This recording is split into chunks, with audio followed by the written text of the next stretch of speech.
اس دین کی مذہبی کتاب محفوظ نہیں ہے، ان کا دین کیسے محفوظ ہوگا؟ دین بھی اسی مذہب کا محفوظ ہے جن کی مذہبی کتاب محفوظ۔ ہمارا دین محفوظ ہے، ہماری مذہبی کتاب محفوظ ہے۔ نبی علیہ السلام کے ارشادات جو اس کے تفصیل میں نبی علیہ السلام نے بیان فرمائے ہیں وہ سب محفوظ ہیں اور قیامت تک محفوظ رہیں گے۔ یہ اللہ سبحانہ و تعالیٰ کا انتظام ہے۔ میں ملتمس ہوں استاد محترم فضیلت الشیخ محقق العصر حضرت مولانا ارشاد الحق قصری صاحب سے کہ وہ آئیں اور ہمیں نصیحتیں فرمائیں۔ ان کے بعد انشاءاللہ ہم تقسیم انعامات کا سلسلہ جو ہے وہ شروع کریں گے۔ حضرت شیخ محترم۔ بسم اللہ الرحمن الرحیم۔ انا نحن نزلنا الذکر وانا لہ لحافظون۔ محترم معزز علماء کرام، بزرگان محترم، عزیز طلباء اور اس بابرکت مجلس میں تشریف لانے والے، بلکہ اس سے مناسب لفظ یہ ہے کہ حاضر ہونے والے بزرگوں، بھائیوں اور دوستوں اور ساتھیوں، یہ بہت ہی مبارک اور بہت ہی باعث برکت مجلس ہے جس میں ان نو نہالوں کے حفظ کی تقریب منعقد ہو رہی ہے۔ اللہ سبحانہ و تعالی ان کو اور ان کے والدین کو اجر عظیم سے نوازے۔ والدین نے بھی قربانی دی، اپنی خدمت لینے کی بجائے قرآن مجید کی خدمت کے لیے انہوں نے لگا دیا۔ اللہ سبحانہ و تعالی انہیں بھی اجر عظیم سے نوازے اور ان برخورداروں کو بھی اللہ سبحانہ و تعالی اپنی رحمتوں سے اور اپنے فضل و کرم سے نوازے۔ محترم حضرات، قرآن مجید کے بارے میں یہ بات ذہن میں رہنی چاہیے کہ یہ اللہ سبحانہ و تعالیٰ کی وہ عظیم الشان کتاب ہے کہ اس کا نزول اس طرح نہیں ہوا جس طرح پہلی کتابوں کا ہوا ہے، اور جس قدر اہتمام اور جس قدر انشرام اس کتاب کے حوالے سے اللہ سبحانہ و تعالیٰ نے فرمایا ہے، وہ پہلے صحائف ہوں یا پہلی کتابیں ہوں، ان کے بارے میں یہ اہتمام کہیں بھی مذکور نہیں۔ حضرت موسیٰ علیہ السلام کو طور پہاڑ پر بلا کے اللہ سبحانہ و تعالیٰ نے تورات لکھی ہوئی عطا فرما دی، تختیوں پر، پتھر کی تختیوں پر۔ حضرت عیسیٰ علیہ السلام کو بھی شام کی وادیوں میں بلا کر اللہ سبحانہ و تعالیٰ نے لکھی ہوئی کتاب حضرت عیسیٰ علیہ السلام کو انجیل عطا فرما دی۔ یہی پوزیشن باقی انبیاء کرام علیہم السلام کو دیے گئے صحیفوں کی ہے، لیکن قرآن مجید اس طرح نہیں دیا گیا۔ اس کا ایک خاص اہتمام ہوا ہے، جو اہتمام پہلی کتابوں کے بارے میں بالکل نہیں ہے۔ پہلا اہتمام یہ ہے کہ اللہ سبحانہ و تعالیٰ نے اپنے علم ازلی سے اس کتاب کو لوح محفوظ میں محفوظ کیا ہے، اور پھر لوح محفوظ سے اس کتاب کو لیلۃ القدر کی رات ہی میں پہلے آسمان پر بیت العزا میں لا کے رکھوایا ہے۔ حضرت عبداللہ بن عباس سے صحیح سند کے ساتھ یہ منقول ہے، فرماتے ہیں کہ اللہ سبحانہ و تعالیٰ نے یہ قرآن مجید آسمان دنیا پر بیت العزہ میں پہلے رکھوایا ہے۔ اور یہ کیوں رکھوایا؟ تاکہ مالا الاعلیٰ میں فرشتوں کو پتہ چل جائے کہ وہ کتاب جس کو اللہ سبحانہ و تعالیٰ نے لوح محفوظ میں محفوظ رکھا تھا، وہ کتاب اب ان خوش قسمتوں کے حوالے کی جا رہی ہے کہ جن کی خوش بختی اور خوش قسمتی یہ ہے کہ اس کتاب کے حوالے سے اللہ سبحانہ و تعالیٰ انہیں عروج عطا فرمائے گا، انہیں سر بلند فرمائے گا۔ اور اس کتاب کے نازل ہونے کے بعد پھر جو پہلی کتابیں ہیں ان کتابوں کے حاملین نہ ان کتابوں کے احکام باقی رہیں گے، نہ ان کے حاملین کی وہ پوزیشن باقی رہے گی جو ان کو ان کتابوں کے حوالے سے اللہ تعالیٰ نے دی ہے۔ ان سے ان کی خوش بختی، ان سے ان کی عظمت، جس کو قرآن مجید نے انی فضلتکم علی العالمین کہا ہے، اس قرآن کے نازل ہونے کے بعد یہ فضیلت ان سے موقوف ہو گئی، فضیلت چھن گئی۔ اور یہ فضیلت پھر کس کے نصیبے میں ہوئی؟ اس کتاب کے حاملین حضرت محمد رسول اللہ صلی اللہ علیہ وسلم کی امت کو یہ فضیلت، یہ مرتبت اور یہ مقام اللہ سبحانہ و تعالیٰ نے اس امت کو عطا فرمایا۔ اور پھر یہ کتاب لیلۃ القدر ہی میں اللہ سبحانہ و تعالیٰ سے سن کے باری باری، موقع بموقع، ہر موقع کی مناسبت سے، ہر موقع کی ضرورت سے اللہ سبحانہ و تعالیٰ نے 23 سالوں میں اپنے حبیب سید الاولین والآخرین حضرت محمد رسول اللہ پر نازل کی، جبرائیل امین کے ذریعے۔ جبرائیل امین اللہ سبحانہ و تعالیٰ سے سن کے نبی کریم صلی اللہ علیہ وسلم کو یہ قرآن مجید سناتے تھے اور پڑھاتے تھے۔ اور پھر یہ واحد کتاب ہے کہ جس کے بارے میں اللہ سبحانہ و تعالیٰ نے فرمایا ہے کہ اس کی حفاظت میں خود کروں گا۔ یہ اعزاز تورات اور انجیل اور باقی کسی صحیفے کو نہیں حاصل ہوا کہ اس کی حفاظت کی ذمہ داری اللہ سبحانہ و تعالیٰ نے اٹھائی، لیکن یہ ایک کتاب ہے، کیونکہ یہ کتاب اور اس کتاب کے حامل سید الاولین والآخرین حضرت محمد رسول اللہ صلی اللہ علیہ وسلم، ان کی نبوت اور ان کی رسالت وہ قیامت تک رہے گی، اور اس کتاب کے احکام بھی قیامت تک رہیں گے۔ پہلی کتابوں کے احکام منسوخ، ان کی باتیں منسوخ، اب حکم چلے گا تو اس قرآن کا چلے گا اور محمد رسول اللہ صلی اللہ علیہ وسلم کے فرمان کا چلے گا، چونکہ یہ قیامت تک کے لیے دین ہے، اس لیے اس کی حفاظت اللہ سبحانہ و تعالیٰ نے خود اپنے ذمے لی ہے۔ یہ فرمان ہے کہ انا نحن نزلنا الذکر و انا لہ لحافظ، ہم ہی نازل کرنے والے ہیں اور ہم ہی اس کے محافظ۔ حدیث میں آتا ہے کہ نبی علیہ الصلوۃ والسلام پر جبرائیل امین جس وقت یہ آیات لے کے آتے تو نبی علیہ الصلوۃ والسلام جبرائیل کے پڑھے ہوئے الفاظ کو دہرانے کی کوشش کرتے، جس طرح استاد کے پڑھنے پر شاگرد الفاظ کو دہرانے کی کوشش کرتا ہے، تو نبی علیہ الصلوۃ والسلام بھی الفاظ کو دہرانے کی کوشش کرتے، لیکن اللہ سبحانہ و تعالیٰ نے ارشاد فرمایا لا تحرک بہ لسانک لتعجل بہ ان علینا جمعہ و قرآنہ فاذا قرأناہ فاتبع قرآنہ ثم ان علینا بیانہ۔ اللہ ذوالجلال نے فرمایا آپ پڑھنے کی کلفت اٹھائیں ہی نہ، تکلف کریں ہی نہ۔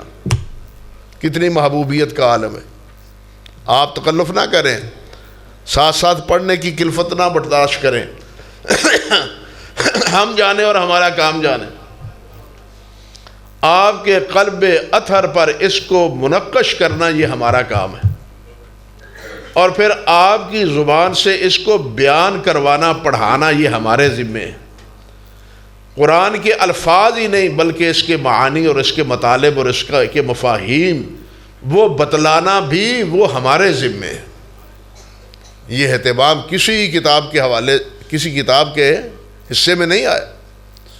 چنانچہ اسی لیے تمام امت کا یہ بات، اس بات پر اتفاق کہ جس طرح قرآن مجید کے الفاظ من جانب اللہ ہیں، اسی طرح قرآن مجید کے مفاہیم اور اس کے مطالب اور اس کے معانی وہ بھی من جانب اللہ ہیں۔ یہ نہیں کہ یہ الفاظ محفوظ ہیں، نہیں، اس کے معانی بھی محفوظ۔ اور یہی وہ حقیقت ہے کہ تمام علماء نے یہ فتویٰ دیا ہے کہ تنہا قرآن مجید کے الفاظ کو چھاپا نہیں جائے گا۔ قرآن مجید کے ساتھ یعنی الفاظ عربی کے ساتھ پھر ترجمہ چھاپا جائے گا۔ تورات اور انجیل محرف کیوں ہوئی ہیں؟ کہ ان کی زبانیں ختم ہو گئیں اور ترجمہ در ترجمہ ہوتے ہوئے مترجمے باقی رہے، جن میں تحریف بھی ہوئی اور تصحیف بھی ہوئی، جو آج ہمارے ہاتھوں میں محرف۔ اس تحریف سے بچانے کے لیے اللہ سبحانہ و تعالیٰ نے پہلے تو اپنے پیارے پیغمبر صلی اللہ علیہ وسلم کے قلب اطہر پر اس کو محفوظ کیا، پھر نبی علیہ السلام نے اس کو آگے صحابہ کرام کو پڑھایا، اور پڑھایا ہی نہیں بلکہ صحابہ کرام رضوان اللہ علیہ مجمعین کو سمجھایا، اور یہ پڑھانا اور یہ سمجھانا آج تک اس امت میں اللہ کے فضل و کرم سے محفوظ۔ یہ قرآن پڑھا بھی جا رہا ہے، اس کو اللہ کے فضل و کرم سے سمجھایا بھی جا رہا ہے۔ دونوں پوزیشنیں جو نبی علیہ السلام کے دور میں تھیں، صحابہ کرام رضوان اللہ علیہ مجمعین کے دور میں تھیں، وہ دونوں پوزیشنیں امت میں آج بھی ہیں اور انشاءاللہ قیامت تک باقی رہیں گی۔ اور یہ کتنی بڑی بات ہے کہ قرآن مجید ہماری زبان میں نہیں ہے، عربی میں ہے۔ قرآن مجید عربی میں ہے، اور دنیا میں جتنی زبانیں بولی جاتی ہیں، جس کے بارے میں کہتے ہیں لوگ کہ 7,000 زبانیں اس وقت زمین پر لوگ بول رہے ہیں، یہ جتنے 7,000 بولیاں بولی جا رہی ہیں، کوئی بھی زبان بولنے والا اس کے سامنے اگر 20, 25, 30 صفحے کی کتاب ہے اس کی زبان میں لکھی ہوئی تو شاید اس کو یاد نہ ہو، لیکن یہ قرآن جو 500, 600 صفحات پر مشتمل ہے، وہ الحمدللہ ثم الحمدللہ بچوں کو بھی یاد ہے، جوانوں کو بھی یاد ہے، بوڑھوں کو بھی یاد ہے، خواتین کو، مردوں کو بھی یاد ہے، اور خواتین کو بھی یاد ہے۔ یعنی یہ قرآن مجید کے حفظ کا انتظام ہے من جانب اللہ، یہ کام اللہ کی طرف سے ہو رہا ہے، سب کچھ من جانب اللہ ہو رہا ہے، اللہ کی حفاظت سے ہو رہا ہے۔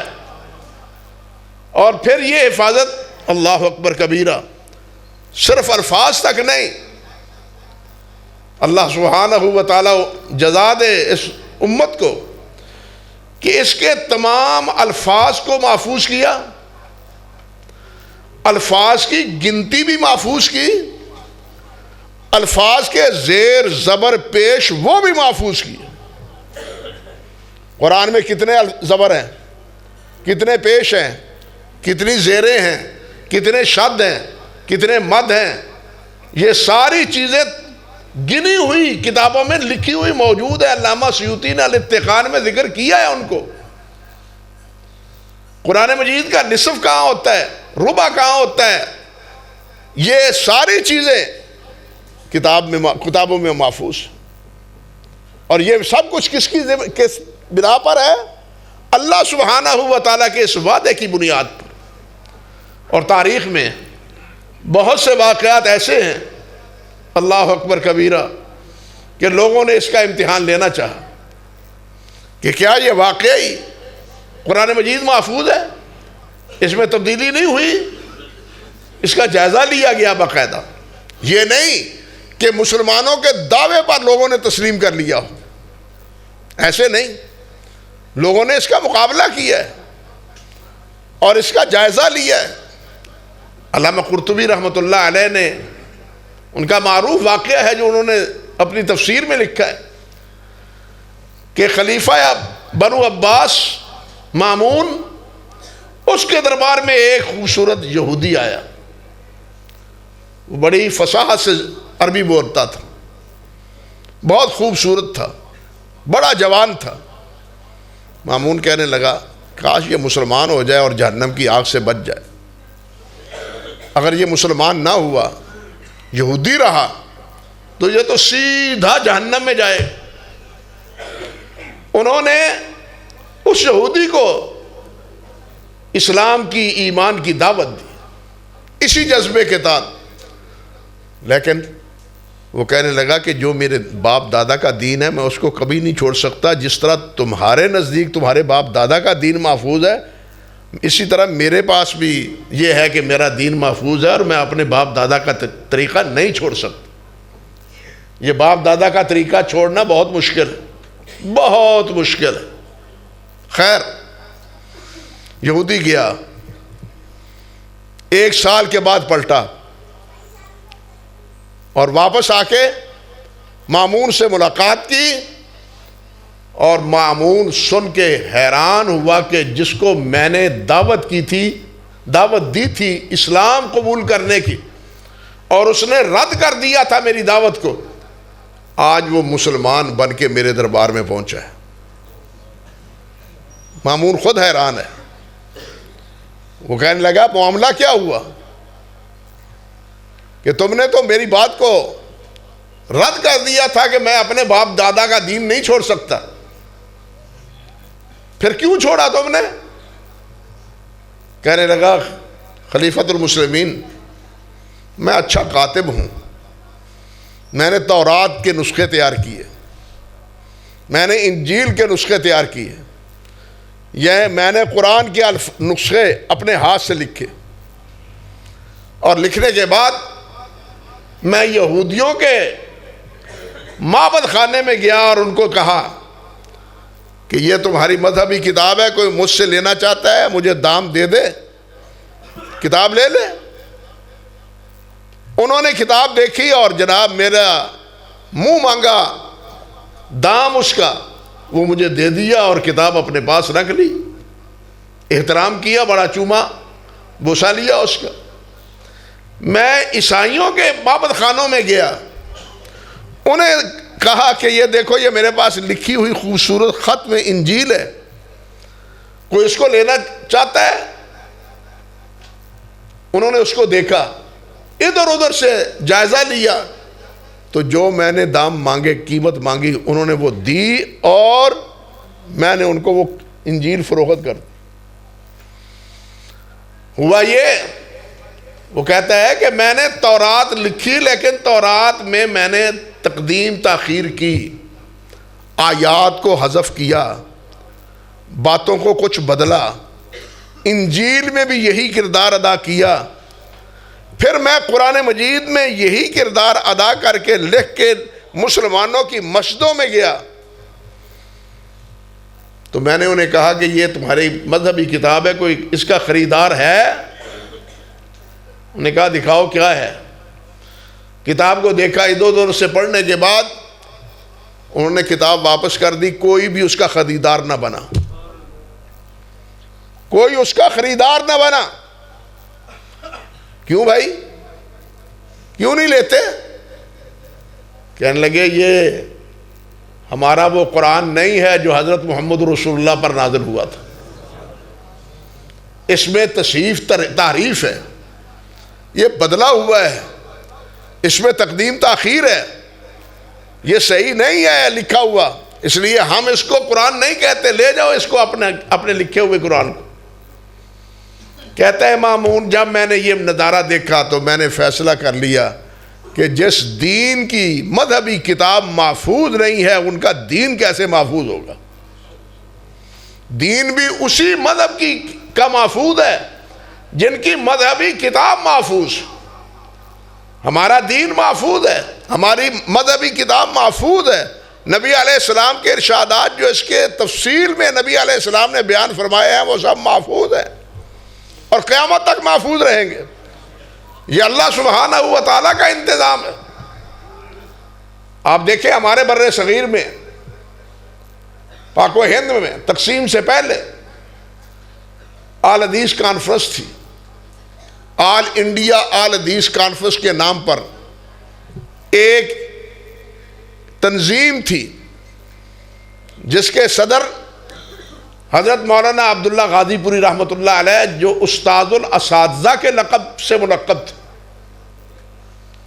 یہ حضرت عبداللہ غازی پوری کون تھے؟ اللہ اکبر کبیرہ، یہ پہلے حنفی مسلک کے عالم تھے اور مدرس تھے۔ آرا میں یہ چشمہ رحمت کے نام پر مدرسہ تھا، وہاں مدرس تھے اور بالخصوص فنون کے بہت بڑے عالم تھے۔ حضرت مولانا عبد الغنی بنارسی رحمۃ اللہ علیہ اور کچھ اور دوسرے ساتھی ان کے پاس پڑھنے کے لیے گئے۔ اللہ اکبر کبیرہ۔ تو تعلیم کے دوران جب سے مناقشہ ہوتا ہے طالب علموں کے اور اساتذہ کے مابین، یہ حضرت عبداللہ رحمۃ اللہ علیہ کے ساتھ مناقشہ کرتے اور کہنے لگے، حیران ہوئے کہ جس استاد کے یہ طالب علم میرے ساتھ مناقشہ کرتے ہیں اور میرے ہر اعتراض کا جواب دیتے ہیں، اس کا استاد کتنا بڑا ہوگا۔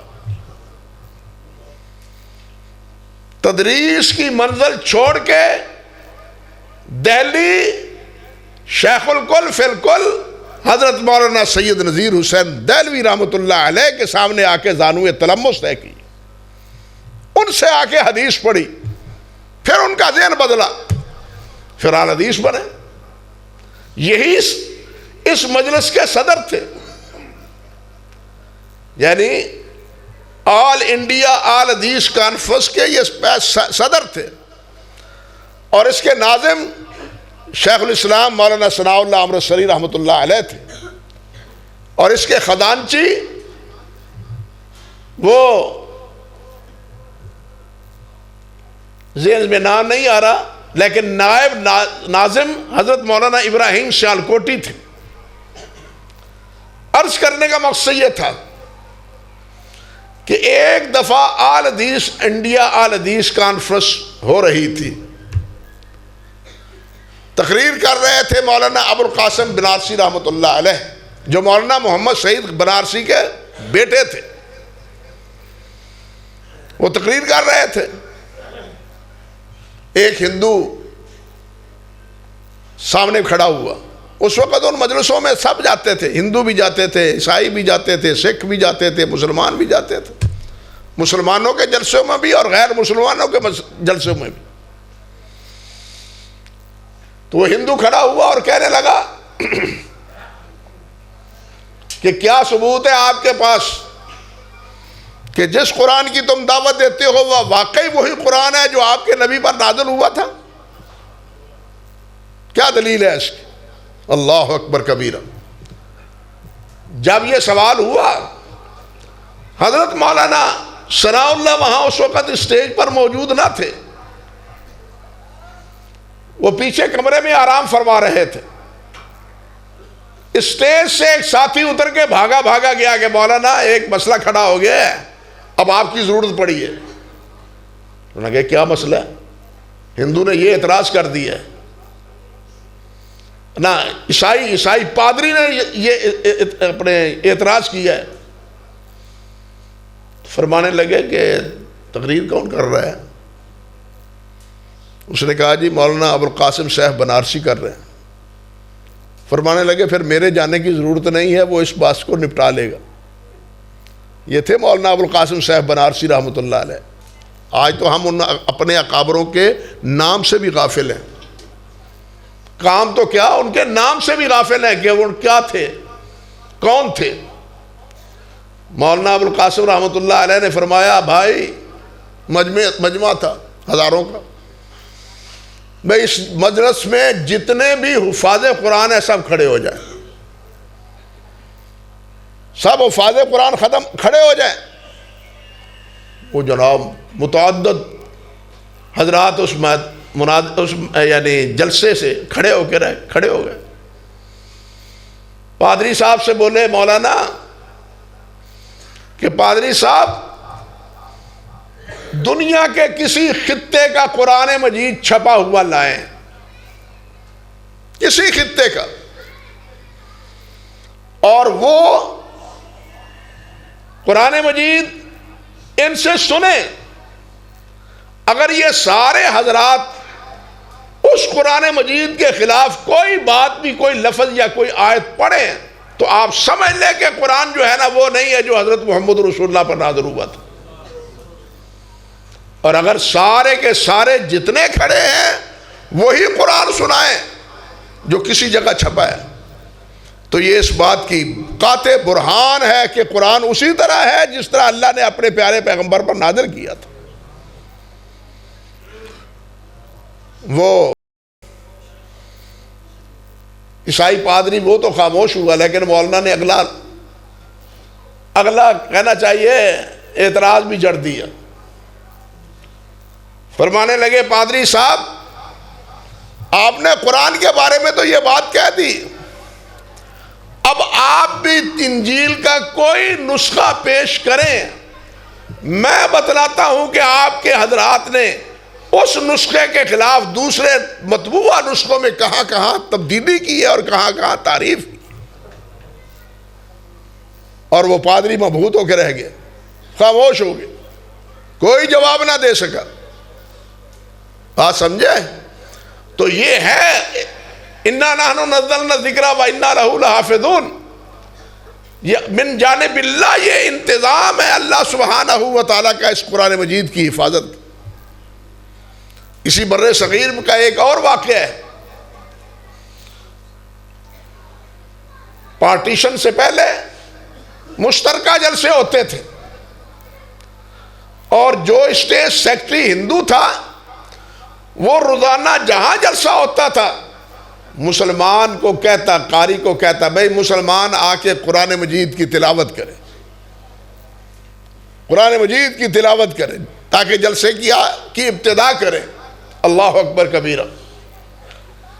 ہندوؤں نے اور سکھوں نے اس سے بعد میں احتجاج کیا، تم عجیب آدمی ہو، جب بھی جلسہ ہوتا ہے تم مسلمان کو بلا لیتے ہو، ہمارے مذہب کے بندوں کو تم بلاتے ہی نہیں، ہمیں نظر انداز کر دیا تم نے، ہماری بے عزتی کر دی تم نے، یہ کیا کرتے ہو تم؟ تو وہ ہندو جواب دینے لگا کہ اس کا جواب کل میں جلسے میں جو ہونے والا ہے اس میں دوں گا، آئندہ ہونے والے جلسے میں دوں گا۔ جب پھر جلسہ ہوا تو اس نے کہا بھئی کوئی ہندو ہے جو آ کے وید کی تلاوت کرے، وید پڑھے؟ سناٹا چھا گیا پورے مجمع میں، کسی ہندو میں یہ ہمت نہ ہوئی کہ وہ وید کے کچھ کلمات سنا سکے اسٹیج پر آ کے۔ پھر سکھوں کو کہا او سردارو تم میں کوئی ہے جو اپنی گرنتھ آ کے یہاں سنائے؟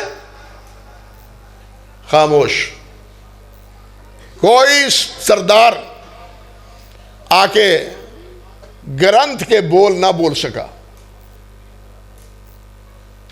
پھر اس کے بعد مسلمان کو دعوت دی، بھئی کوئی مسلمان ہے جو یہاں قرآن سنائے؟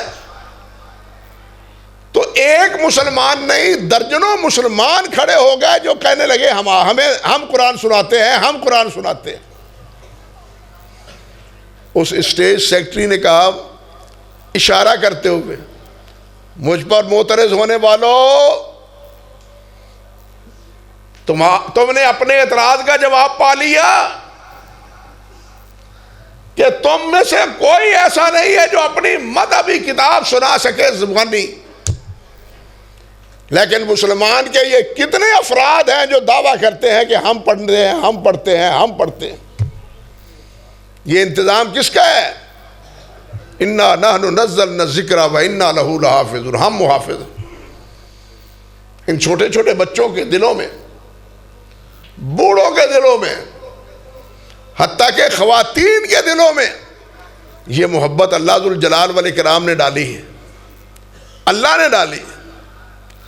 کسی حکومت کے کارندوں نے کوئی وظائف مقرر نہیں کیے، تنخواہیں مقرر نہیں کیے، کوئی انعامات کا اعلان نہیں کیا، بغیر لالچ کے، بغیر کسی انعامات کی توقع کے یہ سارے کھینچے چلے آتے ہیں مساجد میں، ایک جگہ نہیں، تقریباً ہر مسجد میں یہ انتظام ہو رہا ہے۔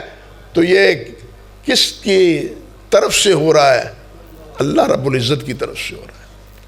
اللہ نے اپنے بندوں کے دلوں میں اس کتاب کی محبت جاگزیں فرما دی ہے، اور اللہ کے فضل و کرم سے آج اس کتاب کے الفاظ بھی محفوظ اور اس کے معانی بھی محفوظ۔ جس طرح اللہ نے فرمایا اِنَّ عَلَيْنَا جَمْعَهُ وَقُرْآنَهُ فَإِذَا قَرَأْنَاهُ فَاتَّبِعْ قُرْآنَهُ ثُمَّ إِنَّ عَلَيْنَا بَيَانَهُ۔ جو بیان تھا نبی علیہ السلام کا اس قرآن مجید کے حوالے سے وہ بھی محفوظ، اور یہ قرآن مجید کے الفاظ بھی محفوظ، اور یہ دلیل ہے کہ اس وقت پوری مخلوق میں اگر کسی کا دین محفوظ ہے تو وہ مسلمانوں کا دین محفوظ۔ باقی کسی بھی دعویٰ کرنے والی مذہبی جماعت کا جو ہے مذہبی لٹریچر یا مذہبی کتاب وہ محفوظ نہیں ہے۔ تو یہ سارا انتظام من جانب اللہ ہے بھائی، اور اللہ سبحانہ و تعالی نے نبی علیہ السلام نے جو اس بارے میں ارشاد فرمایا ہے وہ ایک باقی طویل داستان ہے۔ مجھے جو حکم فرمایا گیا تھا اس حکم کے مطابق وقت پورا ہو چکا ہے، اس لیے میں انہی گزارشات پر بات ختم کر کے آپ سے اجازت چاہتا ہوں، اور اللہ سبحانہ و تعالیٰ سے دعا جو ہوں اور دعا گو ہوں کہ بار الہ ان بچوں کے لیے، ان کے والدین کے لیے، ان کے والدین کو اور ان بچوں کو ان مبشرات کا مصداق بنا دیجیے جو مبشرات حضرت محمد رسول اللہ صلی اللہ علیہ وسلم نے حفاظ قرآن کے لیے اور ان کے والدین کے لیے بنائے۔ اور یہ تو پتہ چلے گا قیامت کے دن یا قبر میں، یہ قبر میں جو پوچھا جائے گا نا، من ربک ما دینک من نبیک، تیرا دین کیا ہے، تیرا رب کون ہے، تیرا نبی کون ہے؟ تو جب ایک بندہ مومن جواب دے گا ربی اللہ محمد رسول اللہ دین علی الاسلام، جب وہ یہ جواب دے گا فرشتے پوچھیں گے تمہیں پتا کیسے چلا؟ مسند امام احمد کی روایت ہے، وہ عرض کرے گا، کہے گا فرشتوں سے میں نے قرآن پڑھا ہے، قرآن میں یہ باتیں مجھے معلوم ہوئی ہیں۔ قرآن پڑھنے والوں، سیکھنے والوں، مفہوم جاننے والوں، یہ ہے قرآن کی برکت۔ پہلی برکت جب انسان قبر میں جائے گا، اگر قرآن پڑھا ہوگا تو یہ جواب دے گا، اگر قرآن نہیں پڑھا تو یہ جواب دینا شاید اس کی نسبت میں نہ ہو۔ اس لیے قرآن پڑھیں، قرآن مجید سے جڑ جائیں، جتنا جڑیں گے۔ ہم نے اپنے مشائخ سے سنا ہے کہ قرآن مجید سے جتنا جڑا جائے اللہ سبحانہ و تعالیٰ اتنا ہی اس سے جڑ جاتے ہیں۔ اللہ اکبر، اللہ اکبر کبیرہ۔ حضرت خباب رضی اللہ تعالیٰ عنہ فرماتے ہیں، امام بخاری رحمۃ اللہ علیہ نے ذکر کیا ہے ان کا یہ قول، فرماتے ہیں کہ اللہ کے قرب کے لیے، اللہ کی رضا جوئی کے لیے، اللہ کی خوشنودی کے لیے اس سے بہتر اور کوئی کلام نہیں ہے، کوئی عبارت نہیں ہے، کوئی الفاظ نہیں ہیں جو قرآن مجید کے۔ جو چیز اللہ سبحانہ و تعالیٰ سے صادر ہوئی ہے وہی سب سے بڑی اللہ سبحانہ و تعالیٰ کے قرب کا ذریعہ ہے۔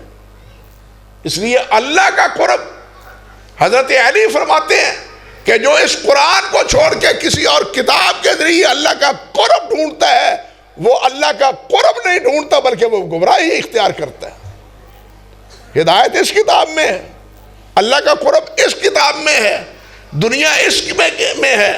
نبی کریم نے فرمایا ہے اللہ اکبر کبیرہ، آپ نے ارشاد فرمایا کہ کچھ قومیں ایسی ہوں گی کہ جو اس قرآن پر عمل کر کے پرواز کریں گی، بلندیاں حاصل کریں گی، ناموری اختیار کریں گی، اور کچھ اقوام ایسی ہوں گی جو اسی قرآن کو چھوڑ کے پستیوں میں دھکیل دی جائے گی۔